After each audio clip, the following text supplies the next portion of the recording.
Hello दोस्तों, स्वागत आप सभी का आपके अपने YouTube चैनल पे। और मैं हूं आपका दोस्त उदित महेश्वरी। तो दोस्तों, आज के इस वीडियो में हम लोग डिस्कस करेंगे IEX के बारे में, यानी कि इंडियन एनर्जी एक्सचेंज के बारे में। और इस वीडियो में हम लोग डिस्कस करेंगे सबसे पहले इस कंपनी के बारे में, उसके बाद में डिस्कस करेंगे इसका बिजनेस मॉडल, फाइनेंशियल्स और इसके वैल्यूएशन।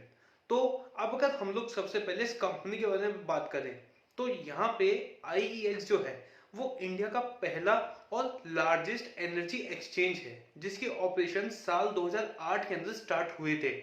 और ये जो कंपनी है वो nation wide automated trading platform provide करवाती है, जिसके अंदर इलेक्ट्रिसिटी, रिन्यूएबल एनर्जी के सर्टिफिकेट्स और एनर्जी सेविंग सर्टिफिकेट्स की फिजिकल डिलीवरी होती है। इस एक्सचेंज प्लेटफॉर्म की हेल्प से जो प्राइस डिस्कवरी होती है वो भी एफिशिएंटली हो जाती है, और ये एक्सेसिबिलिटी और ट्रांसपेरेंसी को इंक्रीज करता है इंडिया के पावर मार्केट की। और इसके साथ साथ में जो स्पीड और एफिशिएंसी है वो भी इनहेंस हो जाती है इसके ट्रेड एग्जीक्यूशन की। अब अगर हम लोग यहाँ पे इनके प्रोडक्ट ऑफरिंग के बारे में बात करें, तो इसमें जो सबसे पहले आता है वो आता है डे अहेड मार्केट।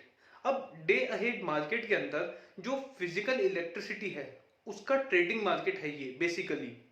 और यहाँ पे जो ट्रेड है वो 15 मिनट के टाइम ब्लॉक के अंदर होता है। और इसमें जो ट्रेड आपने आज लिया उसकी जो डिलीवरी है वो नेक्स्ट 24 आवर्स के अंदर होती है, और जो डिलीवरी है वो मिडनाइट से ही चालू हो जाती है।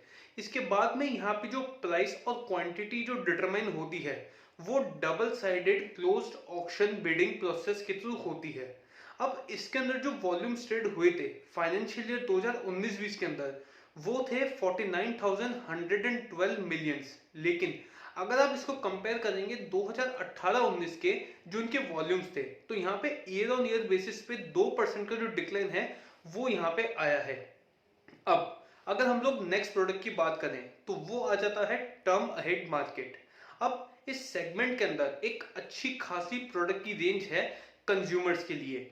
अब जो पार्टिसिपेंट्स यहाँ पे ट्रेडिंग करते हैं उनके लिए इलेक्ट्रिसिटी को बाय सेल करने के लिए यहाँ पे काफी सारे प्रोडक्ट्स इनके पास में हैं। अब जो प्रोडक्ट्स की कैटेगरी आ जाती है उसके अंदर intraday, day ahead contingency, daily और वीकली कॉन्ट्रैक्ट्स इन लोगों के पास में अवेलेबल है। अब यहाँ पे ये लोग पार्टिसिपेंट्स को हेल्प करते हैं कि वो अपने इलेक्ट्रिसिटी के पोर्टफोलियो को मैनेज कर सके और डिफरेंट डिफरेंट ड्यूरेशंस पर। और इसके बाद में जो इनके ट्रेड रहते हैं इंट्राडे के और डे अहेड कंटिजेंसी के कॉन्ट्रैक्ट, इसके लिए 15 मिनट के ब्लॉक्स इन लोगों ने बना रखे हैं। और यहाँ पे जो डिलीवरी पीरियड रहता है वो T+2 डेज से लेके T+10 डेज तक का रहता है। इसके बाद में इन लोगों ने यहाँ पे एनी डे और एनी टाइम कॉन्ट्रैक्ट भी स्टार्ट किए हैं। अब अगर आप लोग यहाँ पे 2019-20 में इसकी परफॉर्मेंस देखेंगे तो फाइनेंशियल ईयर 2019-20 के अंदर यहाँ पे 4768 MU यूनिट्स का ट्रेड हुआ था।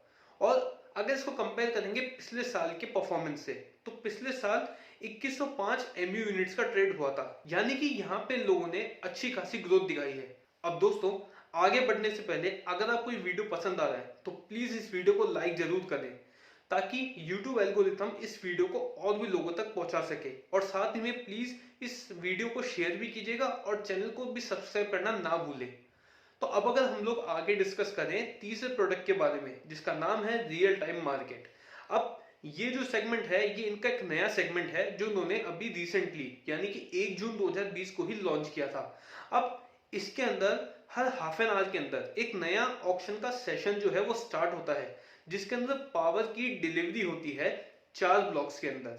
और हर 1 घंटे के बाद में जो ऑक्शन का गेट है वो क्लोज हो जाता है। और इस सेगमेंट के अंदर भी जो प्राइस और जो क्वांटिटी है वो डिटरमाइन होती है double sided closed auction bidding process के थ्रू, जैसे कि हमने पहले भी देखा था। अब अगर नेक्स्ट बात करें इनकी चौथी ऑफरिंग के बारे में, जिसका नाम है रिन्यूएबल एनर्जी सर्टिफिकेट्स। अब रिन्यूएबल एनर्जी सर्टिफिकेट जो होते हैं वो ट्रेडेबल इंटेंजिबल एनर्जी की कमोडिटीज होती है। और यहाँ पे जो इलेक्ट्रिसिटी जनरेट होती है रिन्यूएबल रिसोर्सेज से, उसके एट्रीब्यूट्स को ये रिफ्लेक्ट करता है। अब इसके अंदर एक जो सर्टिफिकेट होता है रिन्यूएबल एनर्जी का, उसकी वैल्यू होती है 1 मेगावाट इलेक्ट्रिसिटी जो जनरेट करते हैं रिन्यूएबल रिसोर्सेज। अब यहाँ पे अगर हम लोग फाइनेंशियल ईयर 2019-20 के इसकी परफॉर्मेंस देखें तो 60.27 लाख के जो सर्टिफिकेट्स हैं वो ट्रेड हुए थे। और अगर आप इसको कंपेयर करेंगे पिछले साल की परफॉर्मेंस से तो ईयर ऑन ईयर बेसिस पे 33% का डिक्लाइन यहाँ पे इस सेगमेंट के अंदर आया है। और इस सेगमेंट में जो एक इलेक्ट्रिसिटी जनरेटर होता है वो इस सेगमेंट की मदद से कंट्री के किसी भी पार्ट के अंदर इलेक्ट्रिसिटी को जनरेट कर सकता है रिन्यूएबल एनर्जी सर्टिफिकेट्स की हेल्प के थ्रू।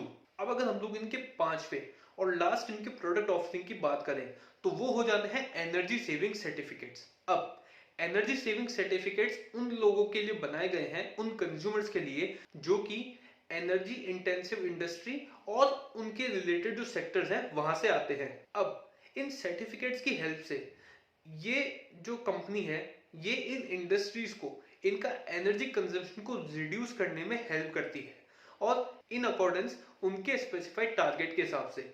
और ये जो इनका प्रोडक्ट है इसको लॉन्च किया था मिनिस्ट्री ऑफ पावर ने। इसके अलावा थोड़े टाइम बाद में ये लोग ग्रीन टर्म मार्केट अहेड नाम का एक और प्रोडक्ट लॉन्च करने वाले हैं जिसके अंदर रिन्यूएबल एनर्जी के अंदर ट्रेडिंग स्टार्ट हो जाएगी। और ये लॉन्च करेगा CERC यानी कि सेंट्रल इलेक्ट्रिसिटी रेगुलेशन कमीशन। और ये जो प्रोडक्ट है ये लॉन्च होगा इस CERC के अप्रूवल के बाद में ही। इसके अलावा अगर आप इन लोगों का जो इकोसिस्टम है उसको देखेंगे तो इनके इकोसिस्टम के अंदर 6700 से भी ज्यादा रजिस्टर्ड पार्टिसिपेंट्स है। इसके बाद में 50 से भी ज्यादा डिस्ट्रीब्यूशन कंपनीज है और 500 से ज्यादा इलेक्ट्रिसिटी जनरेटर्स इनके साथ में रजिस्टर्ड हैं। और अगर आप इन लोगों का कस्टमर सेगमेंट देखेंगे तो 4200 से भी ज्यादा इनके पास में कस्टमर्स हैं जो अलग अलग इंडस्ट्रीज से आते हैं। 100 से भी ज्यादा इन लोगों के पास में एनर्जी सेविंग सर्टिफिकेट्स एंटिटीज है। इसके अलावा अगर आप डिस्कॉम देखेंगे तो 55 से भी ज्यादा डिस्कॉम इन लोगों के साथ में रजिस्टर्ड हैं एज कस्टमर। इसके अलावा 1700 से भी ज्यादा renewable energy generators and obligated entities इन लोगों के साथ में रजिस्टर्ड है एज कंज्यूमर। अब अगर हम लोग आगे बात करें इस कंपनी की कोर बिजनेस ग्रोथ के बारे में तो यहाँ पे हम लोग देखेंगे कि इस कंपनी की जो कोर बिजनेस ग्रोथ है वो कहाँ से आती है और आने वाले टाइम में यानी कि फ्यूचर में ये कंपनी अपनी कोर बिजनेस ग्रोथ को कैसे आगे बढ़ाने वाली है। तो इसके अंदर यहाँ पे दो तरीके इन लोगों ने सुझाए हैं एक्सपेंड करने के। इसमें सबसे पहला आता है कि ये अपने मार्केट शेयर को इंक्रीज करेंगे शॉर्ट टर्म मार्केट के अंदर। इसके बाद में ये लोग इनका जो खुद का शॉर्ट टर्म मार्केट है उसको भी ये लोग इंक्रीज करने वाले हैं। अब अगर हम लोग बात करें कि इनके कौन से 3 पिलर्स हैं जिसकी वजह से इनकी जो कोर बिजनेस ग्रोथ है वो आने वाले टाइम में और बढ़ेगी, तो इसमें जो सबसे पहला पॉइंट आता है वो आता है डिस्कॉम मैक्सिमाइजेशन का। अब एट प्रेजेंट कंपनी के पास में 55 डिस्ट्रीब्यूशन कंपनीज रजिस्टर्ड है जैसा कि मैंने आपको पहले बताया था। तो अभी यहाँ पे ये लोग अभी काफी तरीके की power procurement portfolio optimisation tools को लॉन्च करने वाले हैं जैसे कि स्मार्ट पावर प्रोक्यूरमेंट जिसकी मदद से सबसे बढ़िया cost competitive merit order schedule तैयार हो पाएगा। और इस कंपनी ने कुछ यूटिलिटीज भी डेवलप करी है जिसकी मदद से उन जगह पर पावर की रिप्लेसमेंट हो सकेगी जहां पे प्राइस अभी ज्यादा है एज कंपेयर टू जो प्राइस एक्सचेंज के ऊपर रिफ्लेक्ट हो रही है उन जगहों पर। अब अगर हम लोग यहाँ पे इनके दूसरे पिलर के बारे में बात करें जिसका नाम है ओपन एक्सेस मैक्सिमाइजेशन, तो अभी यहाँ पर जैसा कि मैंने आपको बताया था कि इनके पास में जो कस्टमर्स हैं वो अलग अलग इंडस्ट्री से आते हैं। अब ये सभी कस्टमर क्या करते हैं, इनका जो एक्सचेंज है वहां से लोग पावर को बाय कर लेते हैं कम रेट के अंदर। और कंपनी जो है यहाँ पे एफर्ट डाल रही है मार्केटिंग के अंदर जिसकी मदद से जो कंपनी है वो दूसरे पोटेंशियल कस्टमर तक भी पहुंच पाए जिससे कि इनका जो कस्टमर बेस है वो काफी अच्छे से इंक्रीज हो जाए। अब इनका जो यहाँ पे तीसरा पिलर है उसके अंदर कंपनी नए प्रोडक्ट्स को और नए सेगमेंट्स को लॉन्च करने वाली है जैसे कि आने वाले टाइम में क्रॉस बॉर्डर एक्सचेंज फैसिलिटी भी यहाँ पे लॉन्च होने वाली है। इसके अलावा जो नए 2 प्रोडक्ट कंपनी लाने वाली है उसके अंदर सबसे पहला रहेगा ग्रीन टर्म अहेड मार्केट और ग्रीन डे अहेड मार्केट। अब इसके बाद में एक्सचेंज बेस्ड एंसिलरी मार्केट और क्रॉस बिडिंग भी स्टार्ट होने वाली है। अब अगर हम लोग बात करें डाइवर्सिफिकेशन के बारे में तो डाइवर्सिफिकेशन के लिए IEX ने एक ऑस्ट्रेलियन कंपनी है जिसका नाम है पावर लेजर, उसके साथ में लोगों ने टाइप किया है जिससे कि peer to peer trading facility भी यहाँ पे प्रोवाइड कर सकेंगे ये अपने कंज्यूमर्स को। अब अगर हम लोग बात करें कि आने वाले टाइम में क्या मेगा ट्रेंड्स रहेंगे एनर्जी सेक्टर के लिए और इस कंपनी के लिए, तो यहाँ पे जो सबसे पहला मेगा ट्रेंड रहेगा उसका नाम है डिकार्बनाइजेशन। अब अगर हम लोग बात करें डिकार्बनाइजेशन की, तो साल 2030 तक जो इंडियन गवर्नमेंट है उसने दो टारगेट अपने लिए सेट कर रखे हैं। सबसे पहला टारगेट है सस्टेनेबल डेवलपमेंट के गोल को अचीव करना, और दूसरा इनका गोल आ जाता है जो कि पेरिस एग्रीमेंट से रिलेटेड है।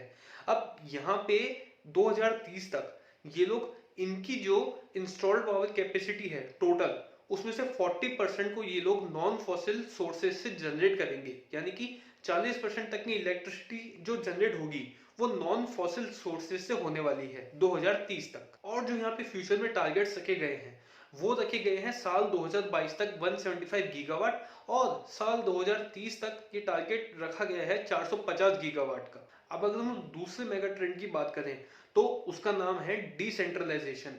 अब डिसेंट्रलाइजेशन के केस में जो डिस्ट्रीब्यूशन होगा स्मॉल स्केल इलेक्ट्रिसिटी जनरेशन का, वो लोकलाइज जनरेशन से ड्रिवन होगा। अब जो गवर्नमेंट ऑफ इंडिया है उन्होंने यहाँ पे कुसुम स्कीम को भी लॉन्च कर रखा है, और इस स्कीम के अंतर्गत जो यहाँ पे डीजल पंप है और जो ग्रिड कनेक्टेड इलेक्ट्रिक ट्यूबवेल है उसको रिप्लेस कर दिया जाएगा सोलर इरिगेशन पंप से। अब अगर हम लोग यहाँ पे बात करें इनके तीसरे पॉइंट के बारे में, तो जो इनका तीसरा मेगा ट्रेंड रहने वाला है वो रहेगा यहाँ पे डिजिटाइजेशन का।